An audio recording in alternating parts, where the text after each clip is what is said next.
Hello, everyone. There is a big conference going on in Paris right now, including various Western leaders and Vladimir Zelensky. So the whole thing is to discuss in generally the issues, around the region, but also to reaffirm support for Ukraine.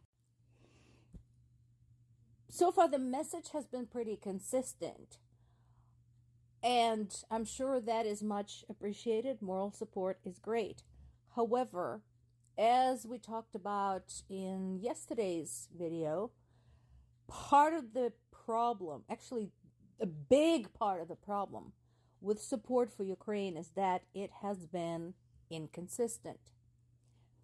Various countries keep promising a lot of different things without a timeline, or when it comes to delivery, it's underdelivered. There are delays, there are logistical issues, and so on and so forth. As the result, Ukraine can't hold the front line. Case in point, Ukrainian troops were forced to pull back from yet another village in the Donetsk region.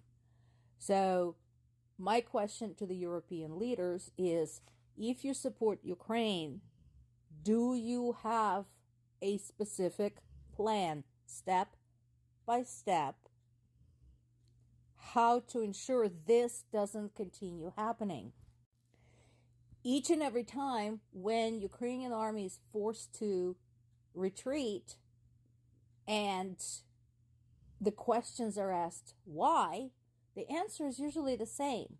They ran out of supplies and ammunition. That's it. Now, what can be done? So, Ukraine received a lot of financial aid, which is great. But part of the problem with financial aid is that you have to locate and purchase the necessary supplies from somewhere else, and then those have to be delivered. So there is a delay. It would be much easier if countries, for example, like the US, dug into their existing stockpile of ammunition and just sent the existing product. US is not fighting a war. It can always make more. That is not the problem. So, again, it remains to be seen what's going to happen next. The message is good, but there needs to be some action to support this message. To bring a more personal aspect to the discussion about the war in Ukraine, NPR did a good story today about people from 6 cities in Ukraine, very different locations, very different cities, very different situation there, although they have all been under fire at one point or another. Talking about what is going on there and how, despite everything that's happening, people are managing to hold out hope. There's a couple of places that did not make it on the list, and I understand you can't include everybody. One is my native city of Zaporizhia.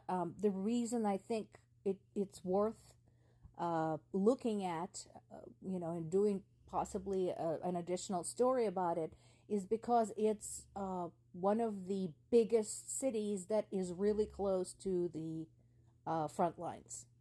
It's like 50 kilometers, so 30 miles north of the front line, and Zaporizhia region is one of the ones that Putin wants to annex.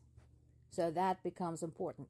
The other one, I think, that deserves a look is the city of Lviv. Lviv is in the western part of Ukraine, and the reason I think somebody needs to talk about Lviv is that it is a convergence point for the refugees.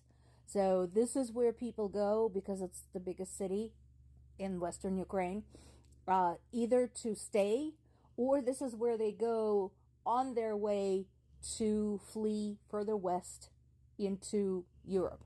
So we'll see. But again, NPR, much appreciated, because we do need to remember that every statement, every decision regarding Ukraine involves human beings.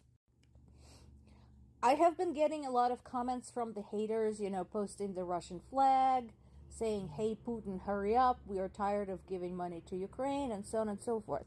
And my question to them is, well, if you love Russia so much, if you love Putin, why don't you go stay there? Because I want to show you what actually happens in Russia if you love it so much. This is one of the examples. This is going on right now. What's going on? What did this man do that is so terrible? This 70-year-old man, a leader of a Nobel Prize winning peace group, basically just posted on social media criticizing the war in Ukraine. And all he did is describe it for what it is. It is a senseless loss of life on both sides. It has no purpose other than expansion. And whatever the results, the outcome will invariably be negative for Russia. Because basically it stirred up the entire world against Russia and Russian government. That's all he did. And all of it is true. And he's now facing 3 years in prison. And we already know what happens to people in Russian prisons. Is this where you want to live? Is this the country you admire so much? Another article is from somebody who was working in Russia, living in Moscow, when the invasion began 2 years ago, and talking about the reaction of some of the people that he knew there in Moscow.